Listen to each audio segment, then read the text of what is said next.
Good morning, everybody. So, before I came up here, in case anybody was here a few weeks ago, I did empty all my pockets so as to not be a distraction to certain ministers here. So I unloaded them and I left everything there. If you weren't here in a couple weeks ago, don't ask because it's a dumb story. So we are in December. I woke up and I looked and it was just kind of shocking that we're already in December. And so that means being December and being a Sunday, normally this is the time where we put together some sort of like Christmas series.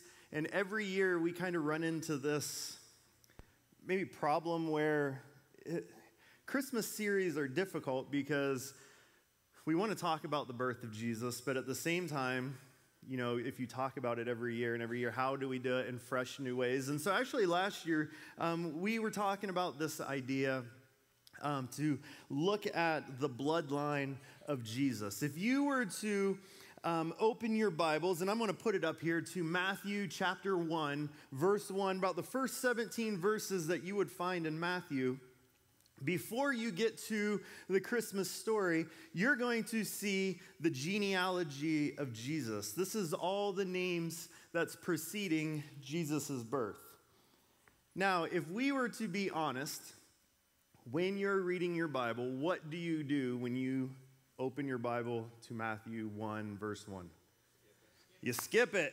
It's a bunch of names. You probably only know maybe 25% of them. A lot of them you probably can't pronounce. This is the genealogy of Jesus, and normally what we do is we skip through it.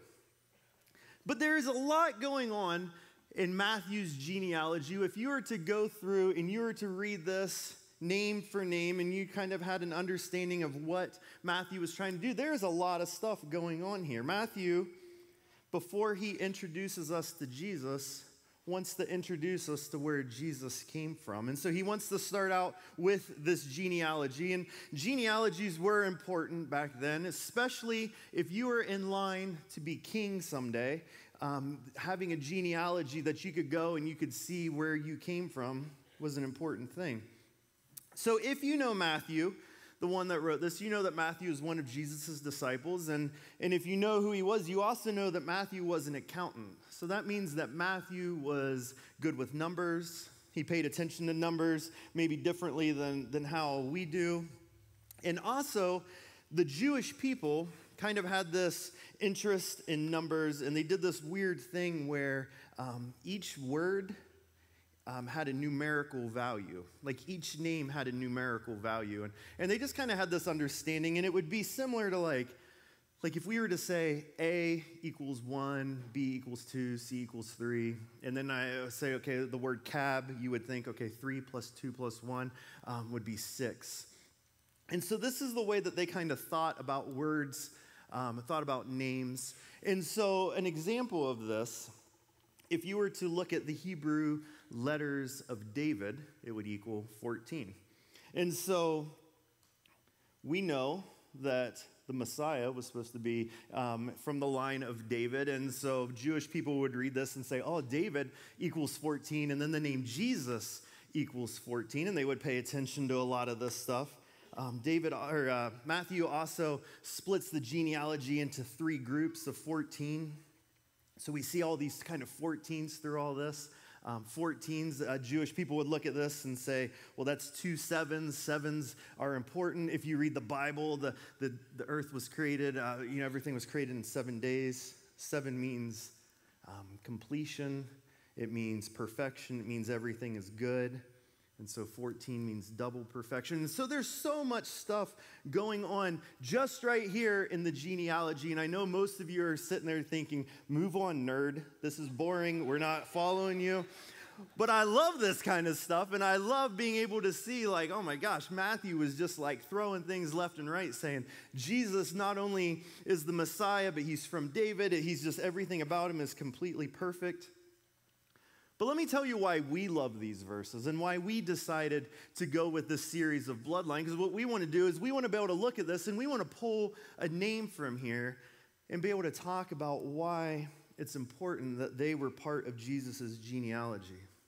You see, this genealogy isn't your normal genealogy. If you were to go through and you were to read some of these names and you would do some research on some of these names, you would see that there's probably some names on here that should be like me. You might want to skip over them. We all have that family member, that person maybe we're related to, or we have in our family line that maybe we're not proud of. I call him the cousin Eddie. As if you're a Christmas Vacation fan, everybody's got the cousin Eddie, and if you're sitting there, you're thinking, I don't think I have a cousin Eddie. Spoiler alert, you're the cousin Eddie in your family. Everybody else is thinking, it's this guy over here. He's the one we're not very proud of.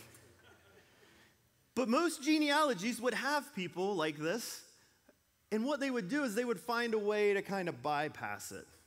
If you had someone in your family line, in your bloodline, you would find a way to maybe circumvent, maybe detour around it so you could keep them a secret, especially if you're trying to show who the Messiah is that everybody's been waiting. Why would you want to throw some names in there that other people would look at and say, oh my gosh, that's terrible. I can't believe he or she is in this bloodline.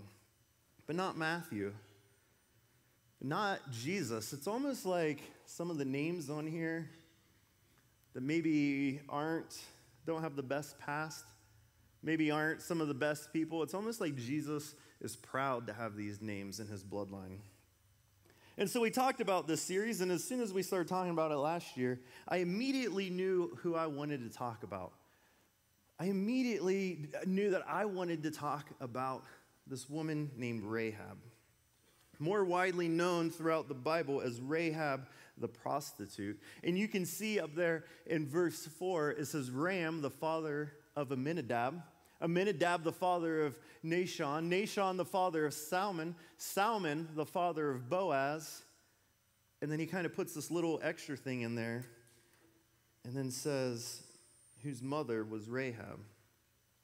Now, if you were to read through the genealogy, normally what they do is they only look at the father's name. Most genealogies would only be the men listed. But Jesus' genealogy, he does a lot of things where he throws the names of women in there.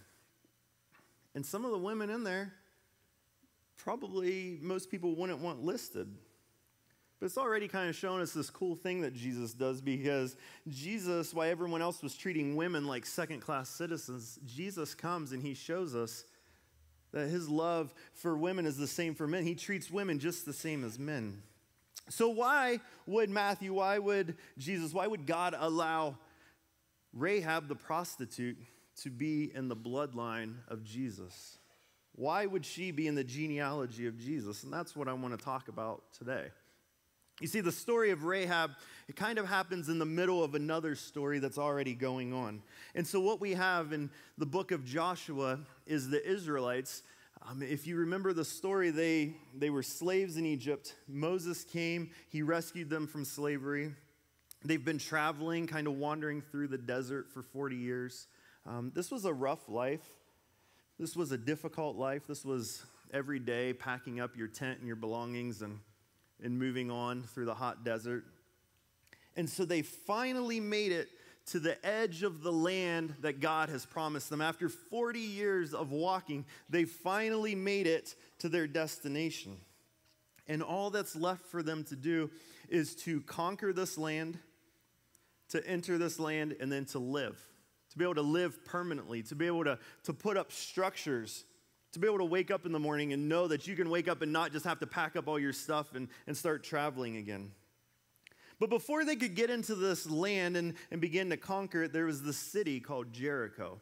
And the way that it worked was the land kind of bottlenecked in, and there was Jericho, and then to get to the rest of the land, you had to get through the city as it opened up into the land that God had promised them. And Jericho was known for a couple of things. First of all, it was known for farming. This land was some of the best land for farming and for crops. They were also known for worshiping many gods. Oftentimes, they were known for sacrificing their own children to some of these gods, to some of these idols. And they would do this in order, they thought that it helped them get a better crop. But the one thing that Jericho was most known for was the fact that it was surrounded by these huge, giant walls. These walls are estimated to be about 6 foot thick walls, just completely solid stone and about 17 feet high. This city could not be conquered. These walls, they were so strong, they actually built them to keep the flooding out because it was a kind of a below sea level, and it helped with the water, but it also helped with protection from other armies. And so Israel is close, and after all these years, they can almost taste it. They're right there after all this traveling. No more desert, no more walking. Now they can have permanent homes. And so their leader is now a guy named Joshua.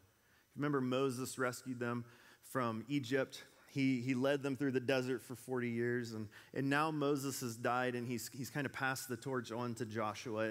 And so Joshua is preparing to take over the city of Jericho so they can move into the land that God has promised them. So what Joshua does is he takes 2 of his men, 2 of his most trusted men, and he sends them into the city as spies to kind of gather some intel. And this is where we meet Rahab.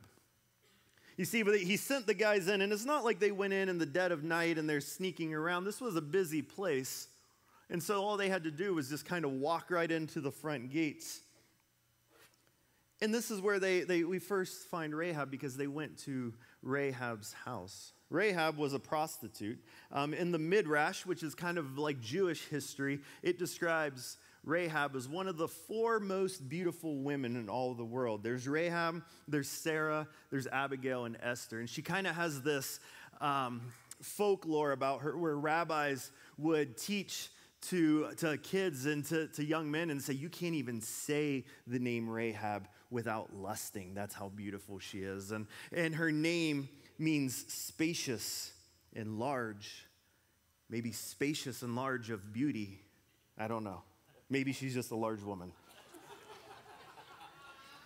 And so it's funny because I was studying and reading about Rahab and learning about Rahab, and I found that a lot of Bible scholars don't like the idea that Rahab was a prostitute. And sometimes Bible scholars have this thing where they will try to explain it away and try to explain it to make it sound a little nicer. And I actually found one guy that said Rahab wasn't a prostitute. She was just a very nice woman. She was nice. She was a nice woman, but another one said, well, she wasn't a prostitute. She was the hotel manager. Rahab was a prostitute. She did run a brothel, and there was this fine line of hotel and brothel. They were kind of the same thing. The best way I can describe it is to think of like a Western movie where you would go into like the saloon and you could like get a room to sleep, or you could like get a room with something on the side. And this was her business.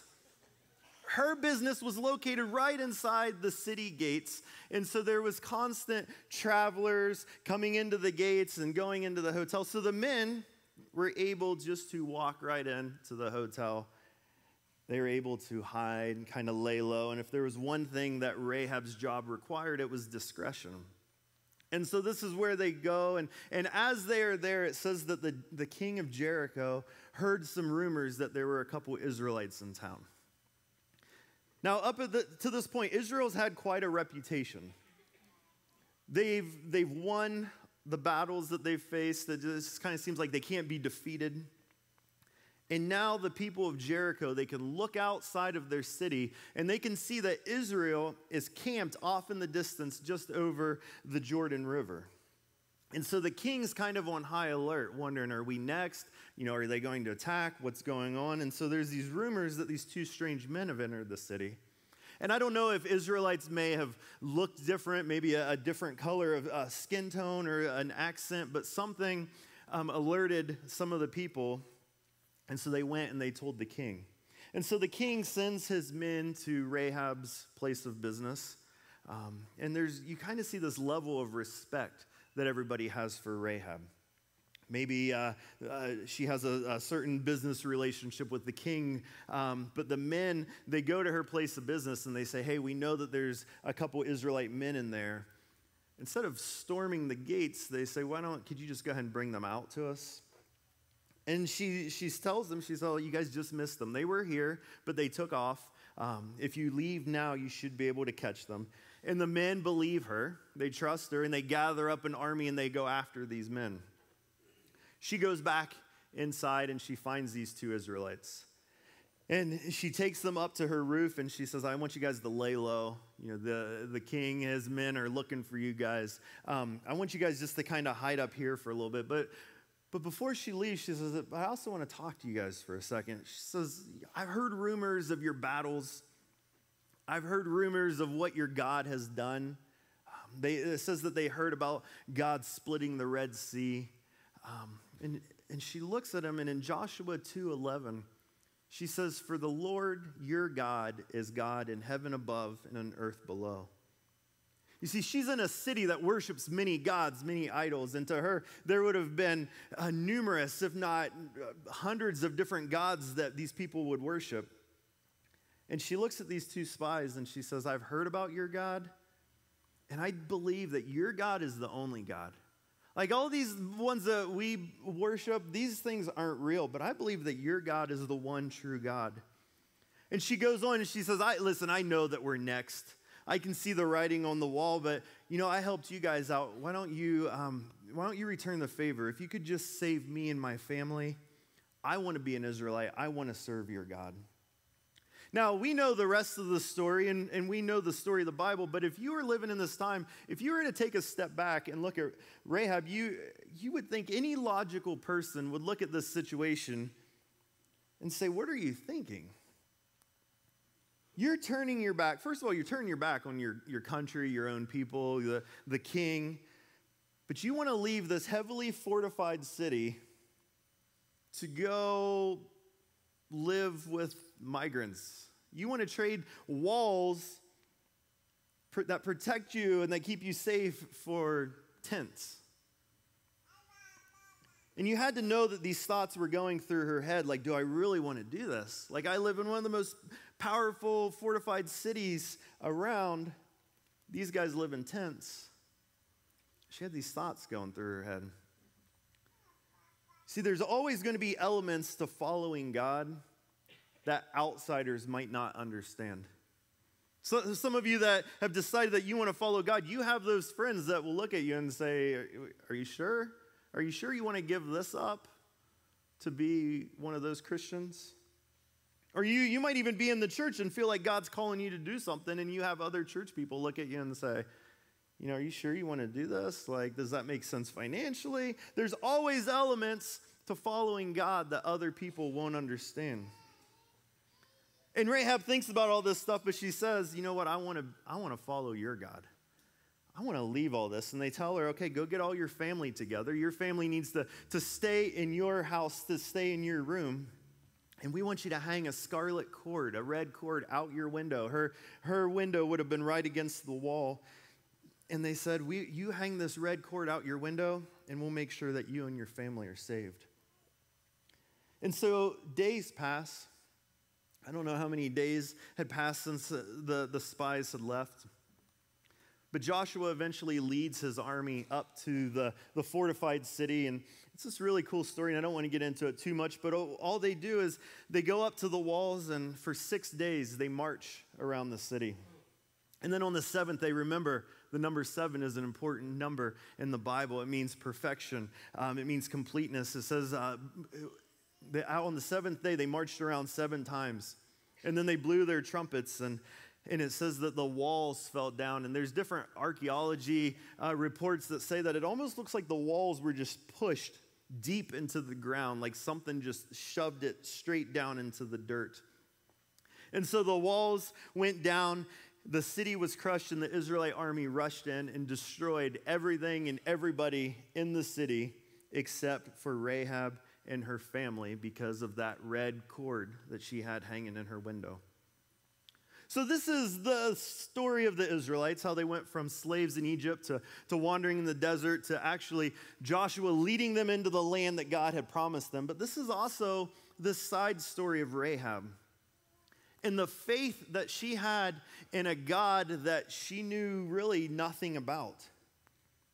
And you see, it's because of Rahab's faith that she's eventually mentioned in the book of Hebrews. There's a chapter called Hebrews chapter 11, and we often refer to it as like the Hall of Fame of Faith.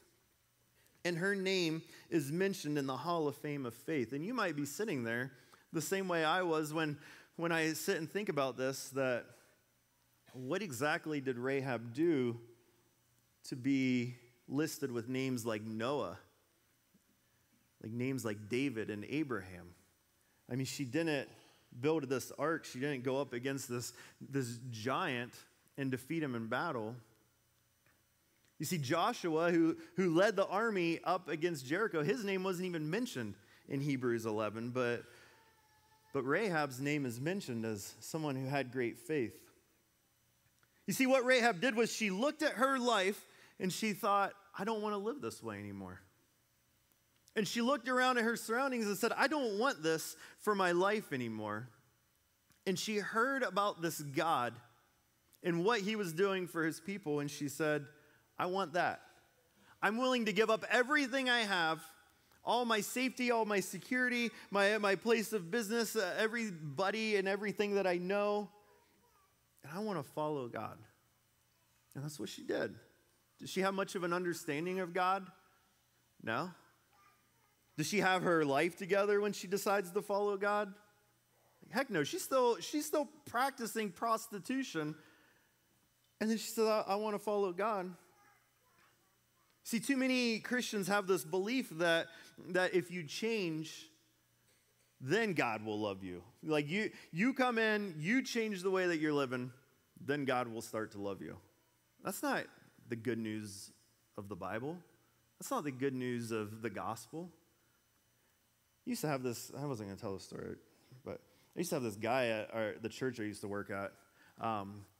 And for some reason, he took it upon himself to hold the doors every Sunday morning for people coming in. And he did it just so he could, like, judge and tell people whatever he wanted when they walked in.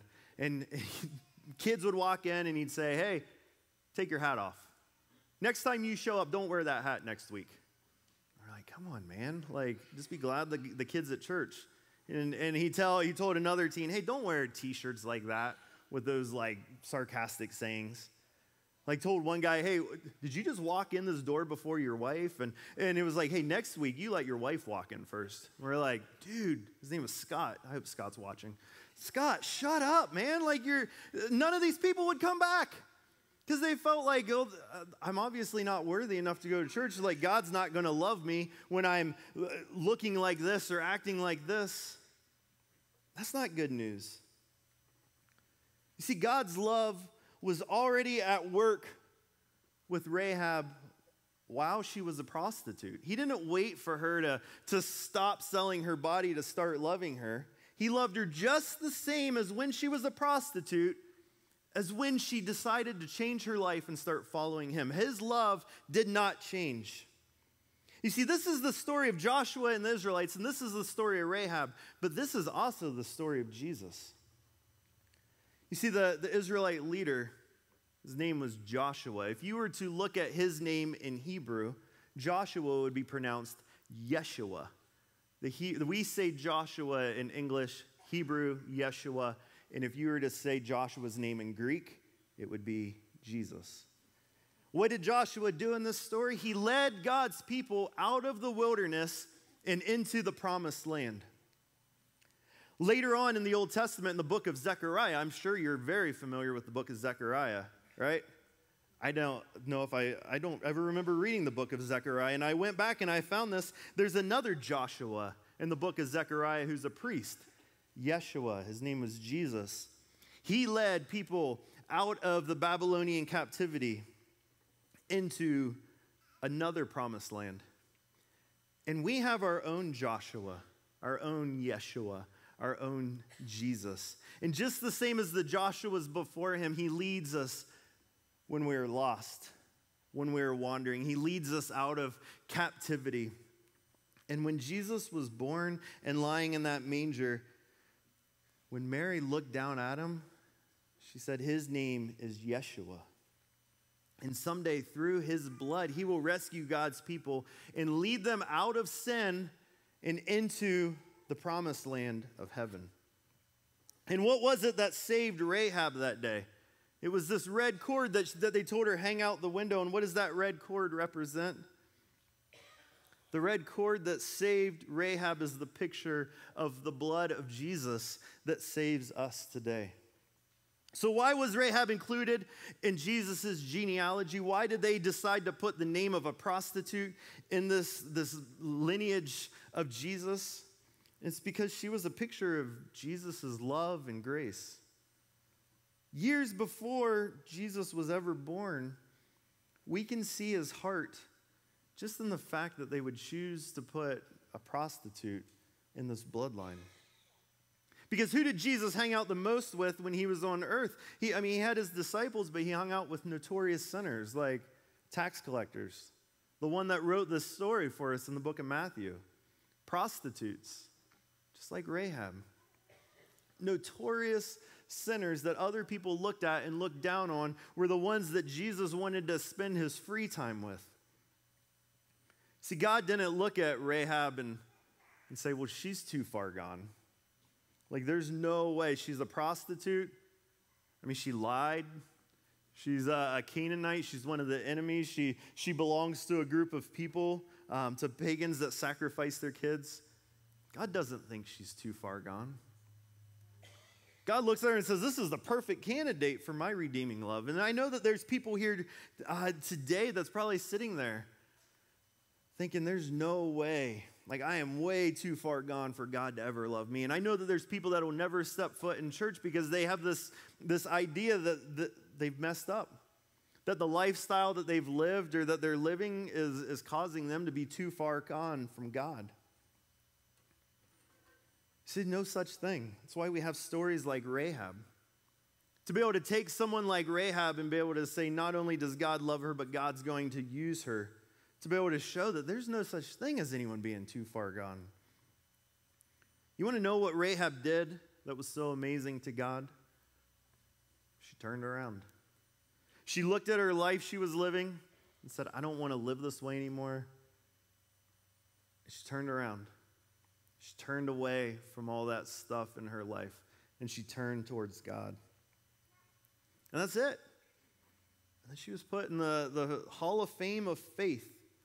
She was put in the genealogy of Jesus because she chose to turn around, to turn away from that life.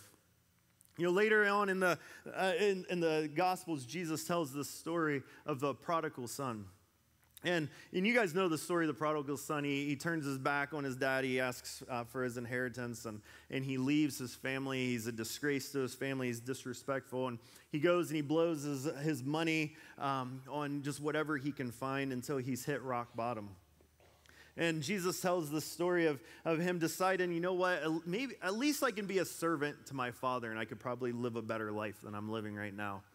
And so he goes through his head and says, I'm just going to say this, and this will be my speech that I'll give, and hopefully he'll welcome me back, and just maybe he can just put me as like a slave on his property. And you guys know the story that as he was walking back, his dad saw him, and his dad took off running and hugged him, and immediately his dad called for a celebration. For what reason? Because his son decided to turn around. His son decided to turn away from all that junk that he thought was more important and turn back towards his father. See, those of you that feel like you're too far gone today, that you've screwed up too badly, look at the story of Rahab. Just turn around. Turn away from all the junk in your life. Turn away from all the stuff that you are dealing with that's just bringing you down. Don't wait until you have everything figured out. I hate that. I hate when people are like, well, I just don't fully understand yet. I really need to really make sure I understand everything in the Bible. No, that's not the way it works. You don't have to wait until you have it figured out. You don't have to wait until your life's together. God is there waiting for you to turn around and say, I'm done with all this. And just like Rahab, say, I believe that you are the one true God. Jeff posted pictures of Chris and Josh. I don't know if Chris and Josh are here because I didn't ask permission to tell this story. But I got to baptize Chris and Josh, and it was one of my favorite, most memorable baptisms. And I don't know what it was. I think it was because they were so excited to get baptized. And so we're walking in the water, and they're telling me I've had a rough life, and I was like, stop, you're good now. Don't focus on all this stuff. Stop telling me stories. Let's just do this. And I got to baptize them, and oh my gosh, it was so exciting just to be able to see them say, I'm done with all that. I'm turning away from that life, and now I'm on a different path.